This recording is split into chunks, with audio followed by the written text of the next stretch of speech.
Zain says, can we make tawaf on behalf of chronically ill parents or deceased people? The Sunnah tells us that it is permissible to make Hajj or Tawaf al-Badal, meaning this is on behalf of people. So a person who had died, one of my parents, one of my ancestors, one of my uncles, one of my friends, and I'd like to attribute a umrah for his sake, so that Allah would elevate his status and erase some of his sins. I say, labbaik Allahumma umrah, and I go. No problem in that. I'd like to perform Hajj. Labbaik Allahumma Hajj on behalf of so-and-so, and I go. No problem in that. Tawaf is a form of ibadah, like fasting, it's like praying. In order to accredit the reward to a deceased, I have to have an evidence from the Quran and Sunnah saying that this is permissible.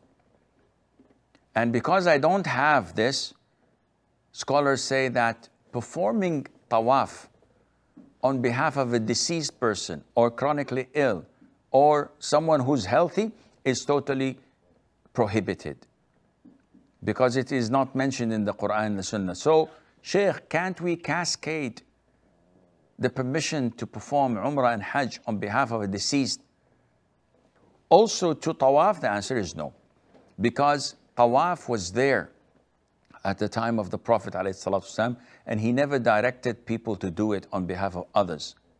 Likewise, reciting the Quran. Can we recite the Quran on behalf of deceased and give them the reward? The answer is no. Quran was there, and the Prophet had never told the people to recite Quran for their deceased or when they visit a graveyard. This is one of the big innovations in the Muslim world. They go to the graveyard and they raise their hands and recite Al-Fatiha.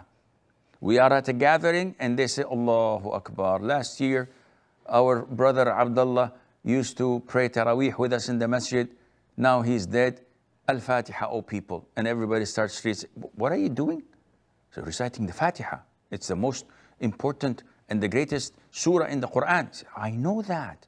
But why are you doing it for the deceased? So you have to give him barakah, give him reward. Do you have any evidence from the Quran or Sunnah? The answer is no. Then this is an innovation. And likewise, when people get married. So we go and propose to this girl's family and say we would like to give our son to your daughter to our son, and it would be a blessing. And they said, we accept, inshallah, let's recite the Fatiha. Why are you reciting the Fatiha? He said, for barakah. Barakah, are you thinking that he's dying like the one in the grave? That's why we recite Fatiha at the graveyard, and we recite Fatiha when a person is getting married. What is this? All of this is an innovation.